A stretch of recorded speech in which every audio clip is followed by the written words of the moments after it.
On behalf of my family, on behalf of the great people of Kiminini and Trans Nzoia County at large, Mr. Speaker, we bring our message of condolence to the family of the late President, friends, and the entire nation.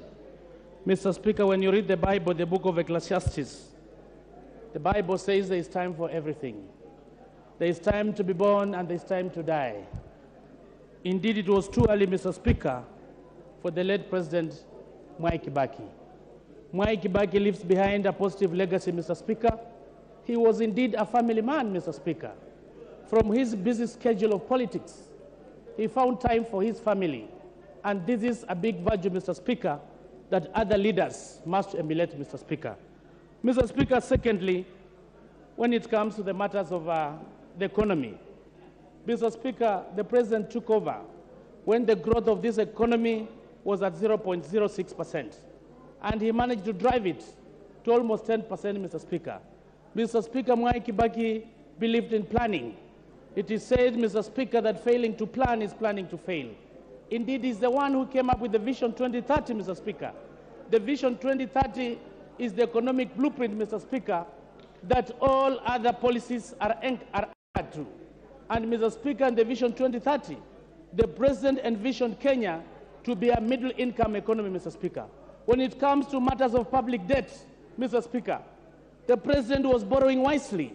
I remember that particular time, Mr. Speaker, when you look at the ratio, the percentage of public borrowing, the GDP, Mr. Speaker, was around 48% to 50%. But currently, as we speak, Mr. Speaker, the borrowing is almost 100%. He was borrowing wisely, Mr. Speaker. The public debt, the burden now is on the Kenyans, Mr. Speaker. We are calling upon the leaders to emulate President Mwai Kibaki. Mr. Speaker, on matters of the taxation, he increased the tax revenue. And, Mr. Speaker, that time KRA had a slogan that kulipa ushuru ni kujitegemea. This is the President, Mr. Speaker. At that time, when it comes to matters of employment, he came up with a strategy of ERS, the Economic Recovery Strategy. And this was about wealth creation and employment. Mr. Speaker, I remember that time we had drastic reforms in the banking industry. At that particular time, Mr. Speaker, the cash reserve ratio was low.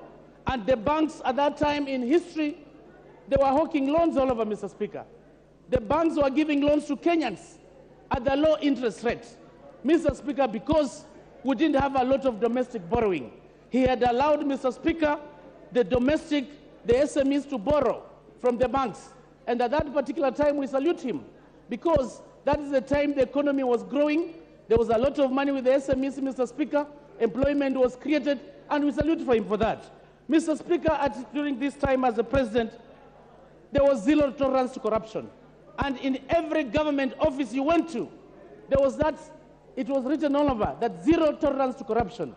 We salute President Mwai Kibaki because he was committed to the fight against corruption. I had an opportunity to go to his house with the late Vice President Wamalwa Kijana, Mr. Speaker. As a young boy, he went to Muthaiga, and I had a chat and had tea with him.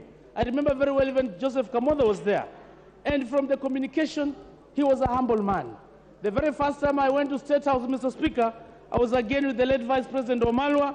After the installation, Mr. Speaker, in Uhuru Park, we went to State House. And at that time, he was still on the wheelchair, Mr. Speaker. And we salute him, the humility he had as a president, Mr. Speaker, the family man, the help when it comes to the economy. So we call upon the leaders of this country, Mr. Speaker, that we are looking for another Kibaki. A Kibaki who will revive the economy, Mr. Speaker.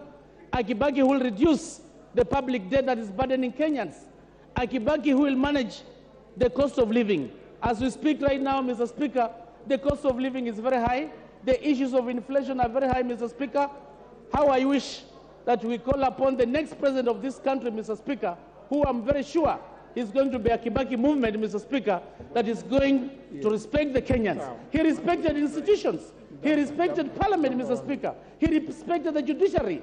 And we salute him for that, Mr. Speaker. I'm told even at that time he could call off cabinet if a cabinet minister was indeed invited to come to Parliament. We salute him for the respect he had for Parliament and the independency of the judiciary. May his soul rest in eternal peace. I thank you.